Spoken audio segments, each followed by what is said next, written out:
Assalamualaikum warahmatullahi wabarakatuh.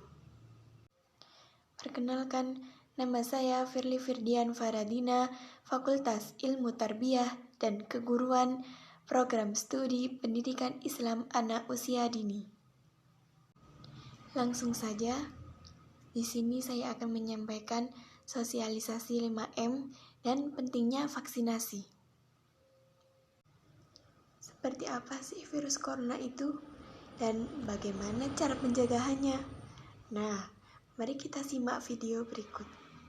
Hingga saat ini, total kasus COVID-19 di Indonesia per tanggal 23 Februari 2021 sudah mencapai 1.300.180. Penyebabnya adalah virus corona. Virus ini sangatlah kecil, bahkan tidak terlihat oleh mata. Ia senang menempel di tangan dan dapat menyebar ketika orang yang terkena virus ini sedang bersin atau batuk. Virus ini dapat menyebabkan demam, batuk, bahkan sesak nafas. Syukurlah ada para dokter dan perawat yang siap membantu. Terima kasih ya. Lalu, apa ya yang bisa kita lakukan? Lakukan 5M. Yang pertama, selalu mencuci tangan dengan sabun minimal 20 detik. Kedua, jangan lupa memakai masker untuk mengurangi resiko penularan. Hindari kerumunan dan tempat ramai. Tetap jaga jarak dan bermain di rumah saja. Jangan keluar apabila tidak ada keperluan yang mendesak. Jangan lupa untuk makan makanan yang sehat dan bergizi ya. Ingat, hati-hati dan tetap waspada. Semoga sehat selalu ya. Bye-bye. Video tersebut menggambarkan bagaimana cara penyebaran virus corona dan apa dampak dari virus corona tersebut, dan cara pencegahannya pun sudah dijelaskan dengan rinci. Kemudian saya juga akan menyampaikan pentingnya vaksinasi. Mari kita simak video berikut. Sekitar 4 bulan setelah kita rilis video mengenai kapan vaksin corona datang, akhirnya vaksin corona pun datang. Namun, jika kalian perhatikan di berita, terdapat berbagai macam tipe vaksin corona. Lantas, apa perbedaan antara vaksin-vaksin ini? Apakah ada yang lebih manjur dari yang lain? Atau apakah semuanya sama saja? Untuk menjawab semua pertanyaan tersebut, mari kita simak dalam video ini.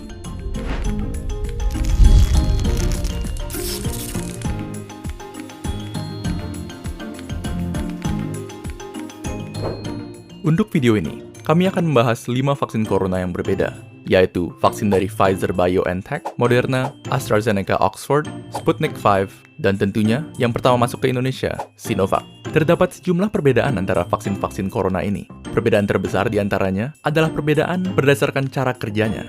Maka, untuk video ini, perbedaan itulah yang akan kita bahas. Namun, sebelum membahas perbedaan cara kerja vaksin, ada baiknya kita memahami terlebih dahulu bagaimana sebenarnya tubuh manusia melawan virus dan menciptakan kekebalan. Ketika virus atau apapun yang bersifat asing memasuki tubuh manusia, sistem imun kita akan menyerangnya. Namun, proses sistem imun menghabisi virus memerlukan waktu yang lama, karena untuk mengalahkan infeksi, sistem imun kita harus mencari tahu cara untuk melawannya terlebih dahulu. Sementara proses ini berlanjut, virus akan terus menyebar dan berlipat ganda, dan tubuh yang terinfeksi akan jatuh sakit. Akhirnya, setelah sistem imun tubuh berhasil menghabisi virus, dia akan terus mengingat cara untuk melawannya. Sehingga, jika virus yang sama datang lagi, tubuh kita sudah siap menghadapinya. Jadi pada dasarnya, bisa dikatakan bahwa cara kerja semua vaksin itu relatif sama, yaitu untuk memberi sistem imun kita strategi perlawanan virus tanpa harus melawan virusnya secara langsung. Meskipun demikian, cara menyampaikan strategi perlawanan tersebut berbeda-beda untuk tiap vaksin. Kita mulai dengan Sinovac, vaksin COVID-19 buatan Cina yang menggunakan metode inactivated virus atau virus yang dinonaktifkan. Metode ini menggunakan virus COVID-19 yang sudah dibunuh yang kemudian dimasukkan ke dalam tubuh manusia. Walaupun nonaktif dan tidak dapat menyebar, sistem imun tetap akan menanggapinya dan mempelajari cara melawannya. Namun, respon dari sistem imun mungkin saja tidak seampuh jika melawan virus yang masih hidup. Oleh karena itu, tipe vaksin seperti ini memerlukan beberapa dosis supaya efektif. Selanjutnya, terdapat vaksin dari AstraZeneca dan Sputnik V yang menggunakan metode viral vector. Berbeda dengan metode virus non-aktif, metode ini menggunakan virus yang masih hidup namun relatif lebih lemah, seperti adenovirus yang menyebabkan pilek. Virus lemah tersebut kemudian digunakan sebagai tumpangan bagi materi genetik COVID-19 yang akan digunakan oleh sistem imun untuk menciptakan kekebalan tanpa harus mengekspos tubuh terhadap bahaya dari virus corona yang asli. Dan selanjutnya, metode yang paling banyak dibicarakan dan yang termutakhir di antara vaksin-vaksin yang ada, yaitu vaksin mRNA yang digunakan oleh Pfizer dan Moderna. Cara kerja vaksin ini lumayan keren, jadi dengarkan baik-baik. Di dalam COVID-19, terdapat suatu protein yang sangat penting. Protein ini digunakan oleh COVID untuk memasuki sel tubuh manusia dan membuatnya lebih mudah menular. Anggap saja ini sebagai senjata yang membuat COVID terlalu overpowered. Nah, logikanya adalah, jika kita dapat membuat tubuh kebal terhadap protein ini, maka tubuh akan kebal terhadap COVID-19 secara keseluruhan. Yang dilakukan oleh peneliti vaksin adalah mengambil bagian dari DNA COVID yang mengandung blueprint untuk protein ini, dan kemudian merubah blueprint tersebut menjadi instruksi bagi sel tubuh untuk membuat proteinnya. Instruksi ini dikenal sebagai mRNA, dan mRNA inilah vaksinnya. Lalu, mengapa kita ingin sel tubuh membuat protein ini? Bukannya itu berbahaya? Tidak sama sekali. mRNA ini aman karena hanya mengandung instruksi untuk membuat protein itu saja dan tidak mengandung virus corona sepenuhnya. Jadi bisa dianggap seperti senjata tanpa tuan. Setelah mRNA masuk ke dalam tubuh, sel tubuh akan memulai membuat protein ini yang kemudian akan ditanggapi oleh sistem imun. Setelah sistem imun berhasil menghancurkan protein ini, dia akan tetap ingat cara melawannya, sehingga membuat dirimu kebal terhadap COVID-19.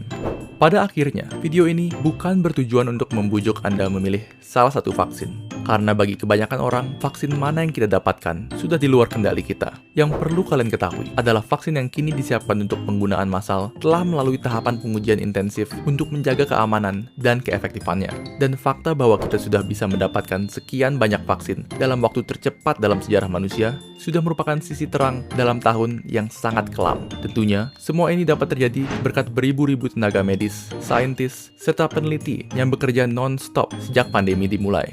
Dan kini, sisanya Vaksinasi dan imunisasi bertujuan untuk membuat sistem kekebalan tubuh seseorang mampu mengenali dan dengan cepat melawan bakteri atau virus penyebab infeksi. Tujuan yang ingin dicapai dengan memberikan vaksinasi tersebut adalah menurunnya angka kesakitan dan angka kematian akibat virus ini. Demikianlah video yang dapat saya sampaikan. Kurang lebihnya, saya mohon maaf sebesar-besarnya.